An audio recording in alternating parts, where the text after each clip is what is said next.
وَتِلْكَ حُدُودُ اللَّهِ يُبَيِّنُهَا لِقَوْمٍ يَعْلَمُونَ۔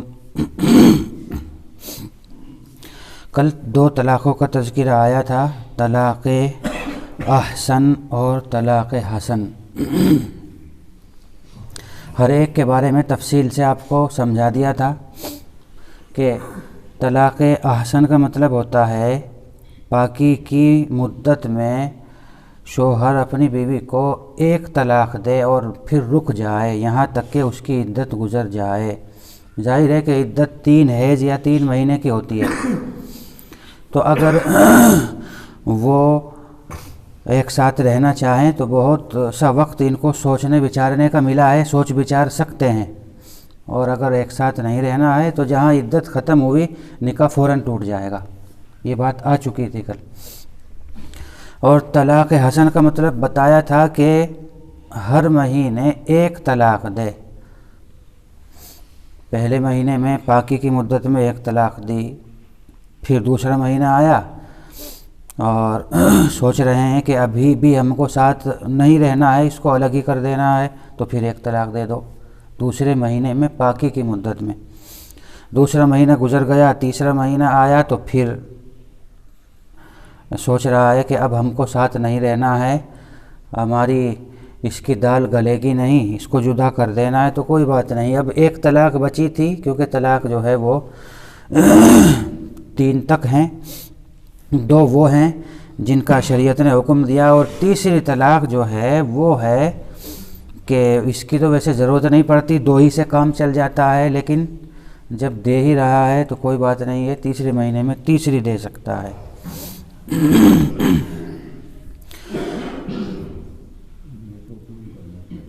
اور شریعت نے طلاق دینے کا اختیار جیسے شوہر کو دیا، آپ کہیں گے کہ شوہر کو تو شریعت نے طلاق دینے کا اختیار دے دیا، لیکن بیوی کو کیا ملا؟ تو بیوی کو بھی شریعت نے ایک اختیار دیا ہے، یعنی طلاق جو ہوتی ہے وہ شوہر کی طرف سے ہوتی ہے، اور بیوی کو شریعت نے جو اختیار دیا ہے اس کو بولتے ہیں خلا۔ اس کو کیا بولتے ہیں؟ خلا بولتے ہیں۔ شوہر طلاق اس وقت دیتا ہے کہ جب شوہر کی بیوی کے ساتھ رہنے کی مرضی نہ ہو، لیکن اگر کوئی بیوی ایسی ہو کہ وہ شوہر کے ساتھ رہنا نہ چاہتی ہو، اس کی شوہر سے دال نہ گلتی ہو، اور شوہر اس کو ستاتا ہو، مارتا ہو، پیٹتا ہو، اور طلاق بھی نہ دیتا ہو، طلاق بھی نہ دیتا ہو، لیکن بیوی کہتی ہے کہ مجھے اس کے ساتھ نہیں رہنا ہے، اس کے گھر میں مجھے رہنا ہی نہیں ہے، تو پھر شریعت نے بیوی کو بھی ایک اختیار دیا ہے الگ ہونے کے بارے میں، اور بس اسی اختیار کا نام ہے خلا۔ اسی اختیار کا نام کیا ہے؟ خلا اس کا نام ہے۔ خلا کا مطلب ہوتا ہے کہ بیوی، یہی بیوی جو اپنے شوہر سے پریشان ہے، یہ اپنے شوہر کو یوں کہے کہ تو مجھ کو طلاق دے دے، اگر تو مجھ کو طلاق دے دے گا تو مہر جو تم نے مجھے دے رکھا ہے 50,000، 60,000، 70,000 یا 1,00,000 یا 25,000 جو بھی، وہ سارا کا سارا مہر میں تجھے واپس کر دوں گی۔ یا یوں کہتی ہے کہ مہر تو میں تیرا واپس کر دوں گی ہی، 20,000، 25,000، 10,000 جو بھی، لیکن ساتھ ساتھ 2 بیگھہ تجھے زمین بھی دوں گی، یا تجھے 2 تولہ سونا دوں گی، یعنی مطلب بیوی شوہر کو لالچ دے کر کے طلاق لے لے۔ شوہر اگر کہے کہ اچھا مجھے مہر میرا واپس ملے گا اور 2 بیگھہ زمین بھی ملے گی تو ٹھیک ہے، میں کوئی بات نہیں، طلاق دے دیتا ہوں۔ چنانچہ بیوی جو ہے زمین نام کر دے،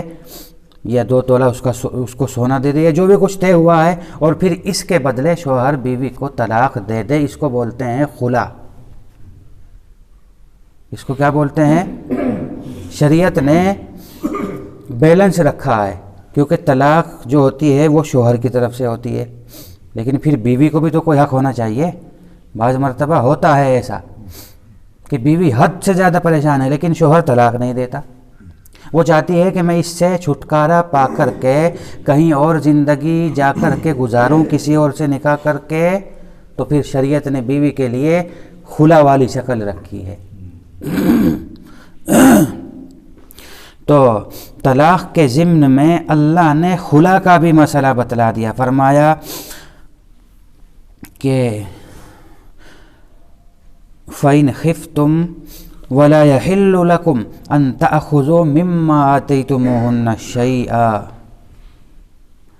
کہ اگر خلا والی شکل پیدا ہو رہی ہے تو اللہ فرماتے ہیں قرآن میں کہ پھر تمہارے لیے جائز نہیں ہے کہ تم اپنی بیویوں سے جو مہر تم نے دے رکھا ہے اس سے زیادہ واپس لینے لگو۔ یہ تمہارے لیے حلال نہیں ہے کہ تم نے ان کو جو مہر دیا ہے بس بہتر یہ ہے کہ اتنا ہی لے لو، بہتر یہ ہے کہ بس اتنا ہی لے لو اور اس کو ایک طلاق دے دو اگر وہ نہیں رہنا چاہتی۔ فَإِنْ خِفْتُمْ أَلَّا يُقِيمَا حُدُودَ اللَّهِ، بس اگر شوہر اور بیوی دونوں کو کہا جا رہا ہے کہ اگر تمہیں ڈر ہو کہ تم اللہ کے حدود کو قائم نہیں کر سکتی، اللہ کے جو قوانین ہیں شادی بیاہ کے سلسلے میں، ایک ساتھ رہنے کے سلسلے میں، ان کو بجا نہیں لا سکتی، تو پھر فَلَا جُنَاحَ عَلَيْهِمَا فِيمَا افْتَدَتْ بِهِ، تو پھر عورت کے لیے کوئی حرج نہیں ہے۔ اگر عورت اپنی جان چھڑانے کے لیے مہر سے زیادہ بھی دے دے اس کو تو اس کی گنجائش ہے، یعنی بیوی کو اگر لگ رہا ہے کہ اس کے ساتھ رہنے میں روز روز لڑائی جھگڑا ہونا پکا ہے اور معاملہ کہیں سے کہیں بھی پہنچ سکتا ہے، تو پھر عورت کو اجازت دی ہے کہ وہ مہر اور مہر کے علاوہ اوپر جو بھی کچھ طے ہوا ہے وہ دے کر کے اپنی جان چھڑا لے، اسی کو خلا بولتے ہیں۔ بہرحال دو طلاق کا تذکرہ ہو چکا اور خلا کا تذکرہ ہو چکا، تیسری طلاق دینے کی ضرورت نہیں ہے نا، بیوی تو ایک ہی طلاق سے جدا ہو جائے گی۔ اللہ پھر اگلی آیت میں فرماتے ہیں فَإِن طَلَّقَهَا، اگر شوہر اپنی بیوی کو تیسری بھی طلاق دے دے، حالانکہ اس کی ضرورت بظاہر نہیں تھی، لیکن تیسری طلاق اگر شوہر اپنی بیوی کو دے دے، اب وہ تیسری طلاق جو ہے یا تو ایک ہی وقت میں دے، عام طور پر تو لوگ ایسا ہی کرتے ہیں کہ غصے میں پہلے لڑائی جھگڑا ہو گیا، پھر غصہ آیا، شوہر کی طرف سے بھی غصے کا اظہار، بیوی کی طرف سے بھی غصے کا اظہار، اور پھر اتنا آگ بگولا ہوا شوہر کہ اب چونکہ پتہ تو ہے نہیں کہ طلاق کیسے دی جاتی ہے، نہ کسی نے بتایا اس کو کیا پتہ کہ طلاق دینے کا طریقہ کیا ہے، حالانکہ طلاق نہیں دینی چاہیے، لڑائی تو شوہر بیوی میں روز روز ہوتی ہے، کتنے شوہر بیوی ایسے ہوتے ہیں کہ صبح شام وہ لڑتے ہی رہتے ہیں اور اسی طرح ان کی زندگی گزر جاتی ہے۔ تو طلاق نہیں دینی چاہیے تھی، اگر کچھ ہو بھی گئی کہا سنی، کچھ کھٹپٹ ہو بھی گئی تو برداشت کرتے، لیکن اگر حد سے زیادہ بات گزر گئی، لگتا ہے کہ بھائی نہیں اس کے ساتھ دال گلے گی ہی نہیں، بہت کچھ ہو گیا، بہت دیکھ لیا، تو پھر طلاق دینے کا جو طریقہ ہے کم سے کم وہ پوچھتے، اور وہ کیا تھا؟ وہ یہی تھا جو میں بتا رہا ہوں 2 دن سے، کہ یا تو طلاق احسن دو اور یا پھر طلاق حسن، یہ 2 طریقے تھے، لیکن اگر تیسری طلاق دے دی یا تو ایک ہی ساتھ طلاق طلاق طلاق، یا یہ بول دیا کہ تجھے 3 طلاق، عام طور پر ایسا ہی کرتے ہیں، ایسے بولتے طلاق طلاق طلاق، لڑائی ہوئی اور بس ایسے ہی بول دیا طلاق طلاق طلاق، بس جہنم اپنے لیے خرید لی۔ شرعی اعتبار سے بھی ایک ساتھ 3 طلاق دینا حرام ہے، اور موجودہ حکومت کے اعتبار سے بھی ایک ساتھ 3 طلاق دینا اپرادھ ہے۔ ایک ساتھ 3 طلاق اگر دے دی تو پھر اس کے اوپر 3 طلاق کا ٹرپل طلاق کا مقدمہ درج ہو جائے گا اور 3 سال کی سزا ہوگی، جرمانہ بھی ہو سکتا ہے۔ اب اس کے بعد طلاق دے تو دی تو پھر بیچارہ روتا پھرتا ہے کبھی جھوٹ بولتا ہے کہ نہیں نہیں میں نے تو 2 ہی بار کہا ہے، کبھی بولتا ہے کہ 1 ہی بار تو کہا، کبھی کہتا ہے کہ میں نے یہ کہا ہے کہ طلاق دے دوں گا تجھ کو، طلاق لے کیا تو لے وے طلاق دوں تجھے ابھی طلاق، کبھی یہ بولتا ہے کہ میں نے تو یہ کہا، میں نے یہ نہیں کہا کہ طلاق دے رہا ہوں یا تجھے طلاق طلاق، کبھی بولتا ہے کہ میں نے فون پہ کہا، میں نے تو فون پہ کہا، سامنے تھوڑا ہی کہا، کبھی کہتا ہے کہ میں نے فون پہ کہا لیکن اس نے سنا نہیں، دور دراز کی تعویلات کرتا پھرے گا پھر، حالانکہ ہو گئی۔ حدیث میں آیا ثلاثن جدہن جد وہزلہن جد، النکاح والطلاق والعتاق، کہ 3 چیزیں ایسی ہیں کہ ان 3 چیزوں کی اصلیت بھی اصلیت ہے اور ان کا مذاق بھی مذاق ہے۔ 3 چیزیں ایسی ہیں کہ ان کی اصلیت بھی اصلیت اور ان کا مذاق بھی اصلیت، ان کی اصلیت بھی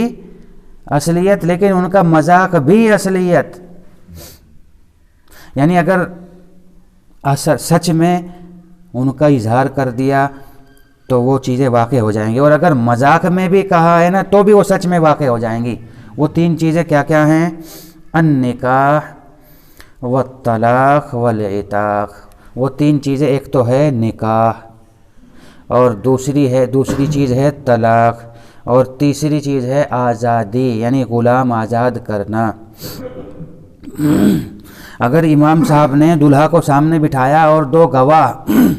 2 گواہوں کے سامنے اس کو کہہ دیا کہ میں نے فلاں بنت فلاں کو تیرے نکاح میں دیا، کیا تو نے اس کو قبول کیا؟ اس نے کہا کہ ہاں میں نے قبول کر لیا، بس نکاح ہو گیا۔ اب وہ مسجد سے نکلنے کے بعد کہنے لگے کہ میں تو مذاق کر رہا تھا، میرا ارادہ نکاح کا تھوڑا ہی ہے، میرا تو مذاق کا ارادہ تھا، اب ہو گیا، نکاح ہو گیا، کیونکہ نکاح کی جو شرطیں ہیں وہ پائی گئی یہاں پر۔ نکاح کی شرط ہوتی ہے 2 گواہ، پہلی شرط۔ نمبر 2 ایجاب اور قبول، یعنی نکاح پڑھانے والے کا اس سے قبول کروانا اور اس کا قبول کرنا، نکاح ہو گیا۔ اب وہ لاکھ کہتا پھرے کہ میں تو مذاق کر رہا تھا، ہو گیا نکاح۔ اور دوسری چیز ہے طلاق۔ طلاق جو ہے آدمی سچ میں دے تو بھی واقع ہو جائے گی، اور اگر وہ یوں کہے کہ میں تو مذاق کر رہا تھا، اس کو ڈرا رہا تھا میں تاکہ اس کا دماغ ٹھکانے ہو جائے، اس کو ڈرانا مقصد تھا، طلاق دینا مقصد نہیں تھا، اس کو صرف ڈرا رہا تھا تاکہ یہ گڑبڑ کرنا چھوڑ دے، تاکہ یہ میری ماں کے ساتھ لڑنا چھوڑ دے، تاکہ یہ مجھے پریشان کرنا چھوڑ دے، مذاق کر رہا تھا، تو وہ تو ہو گئی طلاق۔ اور تیسری چیز ہے آزادی، یہ پہلے زمانے کا مسئلہ ہے، اگر کسی نے اپنے غلام کو بول دیا کہ جا تو آزاد، تو وہ غلام آزاد ہو جائے گا، یہ بھلے ہی کہتا پھرے کہ میں تو مذاق کر رہا تھا، ہو گیا آزاد۔ تو اب اگر تیسری طلاق دے دی تو پھر یہاں سے اللہ فرماتے ہیں کہ اب یہ بیوی اس شوہر کے لیے ہمیشہ ہمیشہ کے لیے حرام ہو گئی۔ اگر تیسری طلاق دے دی تو پھر بیوی شوہر کے لیے ہمیشہ ہمیشہ کے لیے حرام ہو گئی، کیونکہ جب تمہیں طلاق کا پتہ ہی نہیں، طلاق کا مسئلہ تم نے سیکھا ہی نہیں، ایک ہی طلاق کافی ہو جاتی، یا پھر جو ہے طلاق حسن جو ہے وہ طریقہ اپناتے۔ طلاق احسن اور حسن میں چونکہ سوچنے بچارنے کا موقع ملتا ہے نا، اس میں جلد بازی میں کام نہیں ہوتا، لیکن جب تم نے تیسری طلاق کو اپنا لیا ایک ساتھ یا الگ الگ، تو پھر اب تم ایک ساتھ کبھی بھی نکاح نہیں کر سکتے۔ لیکن اگر وہ کہیں کہ نہیں ہم سے بھول ہو گئی، ہمیں پتہ نہیں تھا، ہم کو پتہ نہیں تھا کہ 3 طلاق دینا ناجائز ہے اور اپرادھ بھی ہے، اب وہ ہو گیا، پتہ نہیں تھا، اب آگے کی شکل کیا ہو، ہم کو ساتھ ہی رہنا ہے۔ بیوی بھی بولتی ہے کہ مجھ کو تو اگر جانا ہے تو وہیں جانا ہے، شوہر بولتا ہے کہ نہیں مجھے اسے لانا ہی ہے کیونکہ چھوٹے چھوٹے بچے ہیں، میرا گھر تباہ و برباد ہو جائے گا، اور 3 طلاق دے چکا، مفتی کہہ رہا ہے کہ اب کوئی شکل ہے ہی نہیں ساتھ میں رہنے کی، لیکن وہ دونوں مصر ہیں کہ نہیں ہمیں ساتھ ہی رہنا ہے۔ تو قرآن کہتا ہے فَلَا تَحِلُّ لَهُ مِن بَعْدُ حَتَّى تَنْكِحَ زَوْجًا غَيْرَهُ، اب یہ بیوی اس شوہر کے لیے حلال نہیں ہو سکتی ہاں ایک شکل ہے حلال ہونے کی، وہ یہ کہ یہ عورت اس عورت کے ساتھ، یہ عورت کہیں اور نکاح کرے جا کر کے، یہ عورت کہیں اور نکاح کرے اور پھر جس سے نیا نکاح کیا اس کے ساتھ زندگی گزارنا شروع کر دے، سمجھے؟ اسی طرح نارمل جیسے شوہر بیوی زندگی گزارتے ہیں ویسے زندگی گزارنا شروع کر دے، اور پھر اتفاق سے وہ دوسرا شوہر یا تو مر جائے یا پھر کبھی 2-4 مہینے، سال 2 سال کے بعد وہ طلاق دے دے، اور طلاق دینے کے بعد عدت گزار لے، اور پھر عدت گزارنے کے بعد پھر جو اس کا پہلا شوہر تھا اس سے نکاح کرنا چاہے تو اب شکل ہے پہلے شوہر سے نکاح کرنے کی، بس یہی حلالہ ہے، یہی کیا ہے حلالہ۔ اور لوگوں نے جو حلالہ کر رکھا ہے تو شکل بگاڑ رکھی ہے، سمجھے؟ یہ جو لوگوں نے، ظاہر ہے کہ لوگ کہتے ہیں کہ 1 رات کے لیے نکاح، 2 رات کے لیے نکاح، تو یہ شریعت نے کوئی اس کو جاری تھوڑا ہی کیا ہے، شریعت میں یہ کوئی مشروع تھوڑا ہی ہے، حلالے کی شکل تو یہ ہے جو قرآن کہہ رہا ہے کہ 3 طلاق، پھر سمجھا رہا ہوں، 3 طلاق دے دی ایک ساتھ یا الگ الگ، اب پہلے شوہر کے لیے بیوی حرام ہو گئی، لیکن پہلا شوہر کہتا ہے کہ مجھے اس کو واپس لانا ہے اپنے نکاح میں، تو واپسی کی شکل یہی ہے جو قرآن کہہ رہا ہے کہ یہ بیوی کسی اور سے نکاح کرے اور وہاں زندگی گزارنا شروع کر دے، اور پھر اتفاق سے کبھی اگر اللہ چاہے 1-2 سال کے بعد یہ دوسرا شوہر یا تو طلاق دے دے یا مر جائے اور اس کی عدت گزار لے اور پھر یہ واپس آنا چاہے تو اب آ سکتی ہے۔ لیکن لوگ چونکہ بہت زیادہ پھر حیران و پریشان کرتے ہیں نا مفتیوں کو، 3 طلاق دے دی اور پھر مفتیوں کے پیچھے پھرتے ہیں علماء کے، اگر نہیں جی کوئی تو شکل نکالنی پڑے گی، کوئی طریقہ تو نکالنا ہی پڑے گا واپسی کا، تو اب وہ کہتے ہیں کہ بھائی حلالہ ہے۔ آج کل بہت بحث ہو رہی ہے ٹی ویوں پر، ہندو لوگ اور غیر مسلم اسلام کو بدنام کرتے ہیں کہ اسلام جو حلالہ جو ہے یہ ایک غلط رسم ہے، ایک غلط پرتھا ہے، اس کو بند کرنا چاہیے، یہ عورتوں پر ظلم ہے۔ یہ 2 رات والا نکاح تو قرآن نے مشروع کیا ہی نہیں ہے، تو تمہارا اپنا جاری کردہ ہے۔ اگر تم صحیح راستے پر ہوتے، اگر تمہیں طلاق کا پتہ ہوتا تو یہ نوبت ہی نہ آتی، غلطی تو تمہاری اپنی ہے۔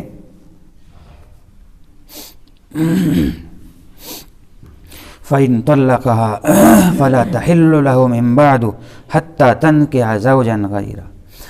پس اگر شوہر نے اپنی بیوی کو تیسری طلاق بھی دے دی تو پھر یہ بیوی شوہر کے لیے حلال نہیں ہے تیسری طلاق کے بعد، حَتَّى تَنكِحَ زَوْجًا غَيْرَهُ، یہاں تک کہ یہ اپنے شوہر کے علاوہ کسی اور سے نکاح کرے،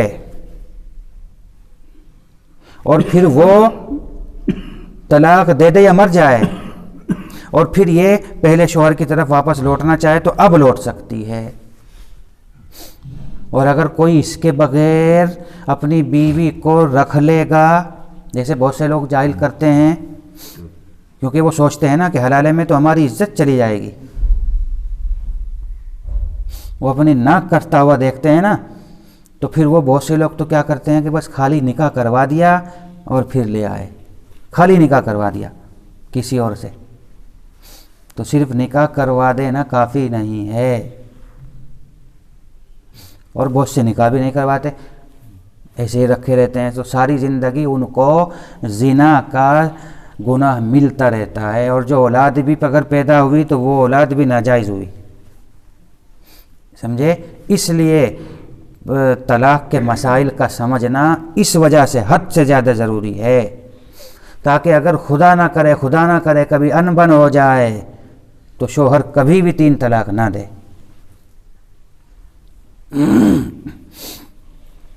لیکن یہ بات بھی ذہن میں رہنی چاہیے کہ اگر 3 طلاق دے دی تو وہ واقع ہو کے رہے گی، اس کا مطلب یہ نہیں کہ 3 طلاق ناجائز ہے تو وہ واقع نہیں ہوگی، واقع تو ہوگی۔ کتنی ساری چیزیں ایسی ہیں کہ ان کا کرنا ناجائز ہے لیکن پھر بھی ان کا وجود ہوتا ہے۔ اب آپ بتاؤ، حکومت کے قانون میں کوئی آدمی اگر کسی کا مرڈر کرے خواہ مخواہ تو مرڈر کرنا جائز ہے؟ کسی کا قتل کرنا جائز ہے؟ کسی بھی دنیا کے قانون کو اٹھا کے دیکھ لیجئے، کہیں بھی کسی کا قتل ناجائز ہوگا، لیکن اگر کوئی کر دے تو ظاہر ہے کہ سامنے والا مر جائے گا۔ وہاں یہ تھوڑے کہیں گے کہ قتل کرنا تو ناجائز تھا لہٰذا سامنے والے کا مقتول کا قتل ہوا ہی نہیں، ہم نہیں مانتے۔ وہاں کہے گا کوئی قتل کرنا ناجائز ہے لیکن اگر کر دے تو قتل پایا جائے گا۔ چوری کرنا ناجائز اور حرام ہے، ہر قانون میں جرم ہے، لیکن اگر کوئی چوری کر لے تو چوری پائی جائے گی۔ وہاں یہ تو کوئی نہیں کہے گا کہ چور چوری کرتے ہوئے پکڑا گیا اور اس کو پولیس کے حوالے کر دیا، اب وہ کہنے لگے کہ بھائی چوری کرنا تو ناجائز ہے، شریعت میں بھی قانون میں بھی جب ناجائز ہے تو وہ چوری ہوئی ہی نہیں، بھلے ہی میں نے 50,000 پہ ہاتھ صاف کر لیا ہو، وہ ہوئی ہی نہیں چوری۔ کہے گا کوئی؟ وہاں نہیں کہہ سکتا۔ خواہ مخواہ کسی کی کمر میں 3 ڈنڈے مار دینا ناجائز ہے شریعت میں بھی اور قانون میں بھی، لیکن اگر کوئی مار دے تو وہ 3 ڈنڈے تو لگیں گے، چوٹ بھی لگے گی۔ بس اسی طرح طلاق بھی ہے، طلاق دینا 3 ایک ساتھ ناجائز ہے، لیکن اگر کوئی دے دیتا ہے تو وہ تو واقع ہو کے رہے گی۔